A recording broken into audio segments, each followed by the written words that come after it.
Hi everyone, welcome to Decode Issues Unfolded, a passion project to decipher news and views with facts and data. This is CV, your host, back with episode 8 to unfold the National Education Policy 2020, which has been released after 34 long years. It's a comprehensive policy framework and it definitely needs a holistic and an in-depth analysis. But attempting to do that in one episode would be gross injustice. So I shall take up the macro and micro analysis of the different domains of the education policy over multiple episodes spread across a period of time. In this episode, I'll be decoding the NEP 2020 from the macro perspective of if and how it paves a road for India's growth into a knowledge economy. When we say a knowledge economy, it requires a human resource capable of learning and applying their learning to create value, an economy rooted in the human intellectual capital. But India currently performs poorly by a huge margin when it comes to the knowledge economy. Only 30% of those joining primary school in India complete their 12th standard and the enrollment in higher education is mere 25%.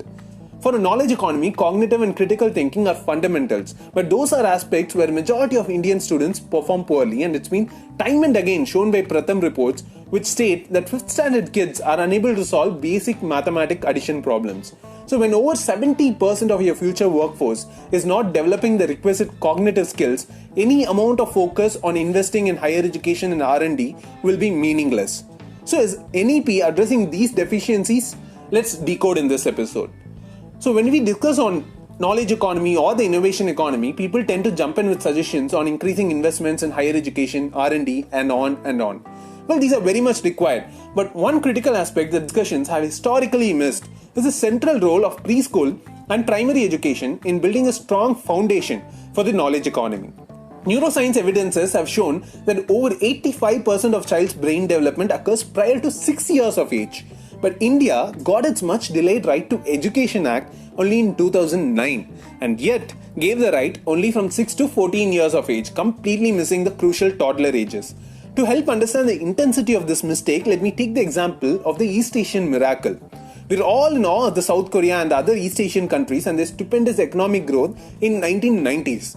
But how many of us know that the foundation for this economic growth was laid in 1970s when East Asian countries universalized their education and tremendously increased their pre-primary and primary enrollments. Even to this point, India lags behind South Korea by 20 years in preschool enrollment.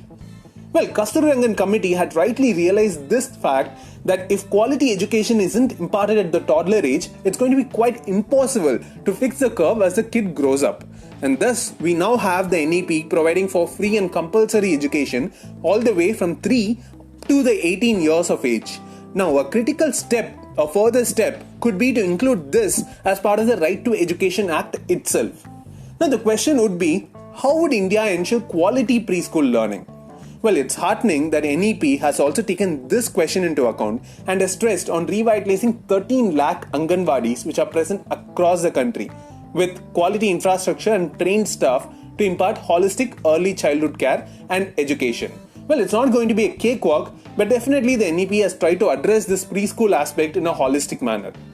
Moving forward, it's important that this stress on foundational learning is carried forward into the main years of schooling, that is from 8 to 18 years of age. One factor which has bogged down the school education in India is the inherent promotion of rote learning and the rigorous exam craze. Now, reading the NEP 2020, I'm happy that it's made it a focus to weed out this evil of rote learning. The policy places flexible learning at its core and focuses on transforming school education towards instilling 21st century skills to boost critical thinking and creativity. The policy puts forth popular Finland model of child-centered approach towards active learning process. To make this possible, it lays stress on multidisciplinary learning and assessment methods based on experiential learning. It also proposes to remove the overimportance on board or annual exams with holistic assessments.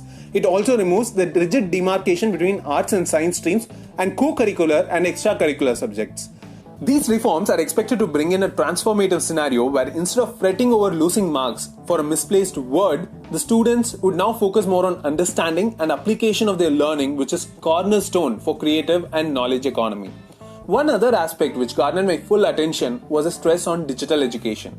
The policy recognizes the importance of technology in enhancing the learning process. Some ideas on education, technology-based teaching and coding from 6th standard are highly welcome. But there has been some criticism on this focus on digital technology, pointing out the glaring digital divide. That's a highly valid concern given that the recent NSO survey found that only 4% of households in rural areas have access to computers. But this deficiency in infrastructure shouldn't be a roadblock to implementing this policy. Why do I say that? Well, when there is a need, there will be a way. If the government pushes for digitization of education, it will bring with it a drastic boost to digitization and help bridge this divide. Having said that, there are a couple of concerns. One, in no way can or should digital education replace the classroom teaching. It can only complement it, and that has been categorically stated in the NEP policy. Another is that the policy introduces coding only in 6th standard, and the digital technology, as per the policy, is more as an enabler rather than as a capability builder. The future workforce for the knowledge economy would truly benefit only if they are taught early on how these technologies, digital technologies, are created and how to use them to create value at an early age. At least the digital logic learning should start much earlier. Worldwide, the foundational learning system, which is the pre-primary and primary stages, includes digital literacy. UK and Sweden, for instance, teach fundamentals of programming at 5 years of age. And Barack Obama's Computer Science for All initiative focused on coding from the kindergarten itself. This is one area I personally wish there is a relook. One way to build the digital capability is by enabling the kids to build games and storytelling apps. This would be a critical combination of their cognitive and creative skills with the technology. So to the naysayers on digital technology, let me state that contrary to your belief, it is absence of digital learning that will in fact increase the inequalities. The reforms in schooling are expected to be transformational in providing a wide base of human resource for the higher education. In order to achieve an integrated learning process, the National Education Policy has also introduced major reforms in the higher education and research domains.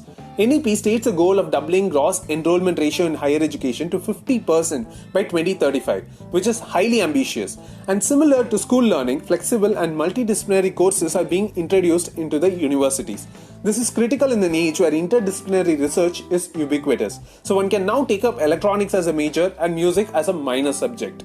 The policy also allows for multiple entry and exit in the degree courses, with credits earned after each year being stored in a DigiLocker. This is expected to make the higher education flexible and also provide opportunities to dropouts to complete their courses in later years.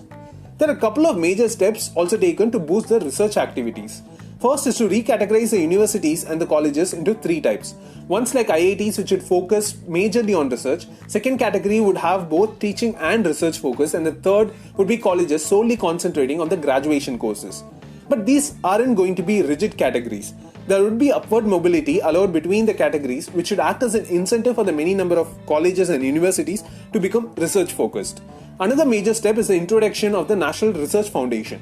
This is expected to be a nodal agency for all research work by universities and support them with the required funding.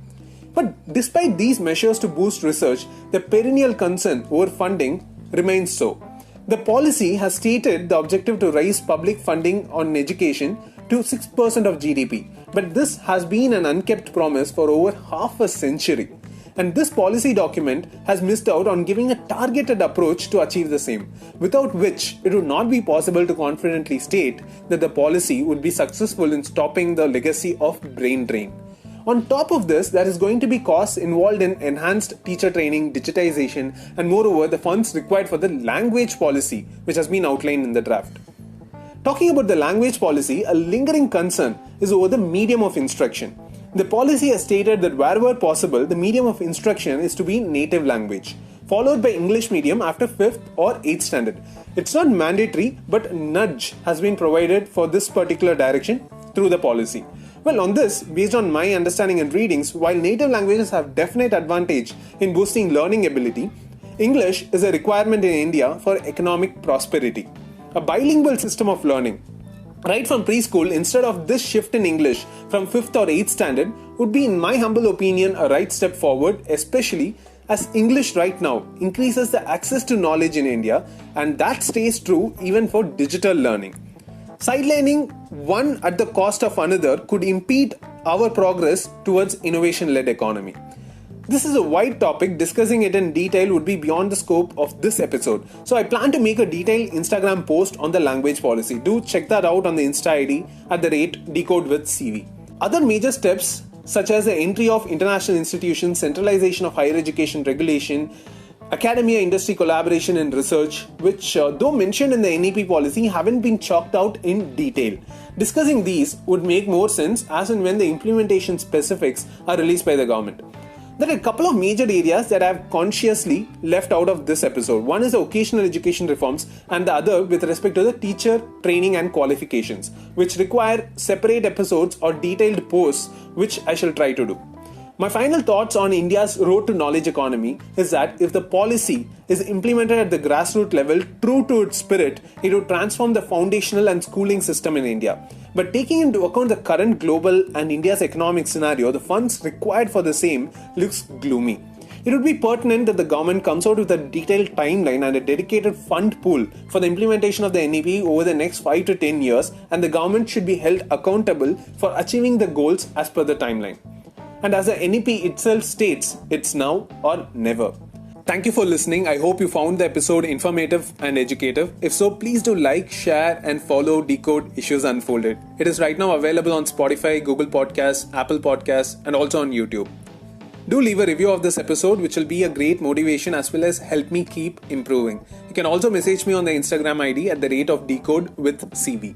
Until the next episode, this is your CV. Thank you and have a good day.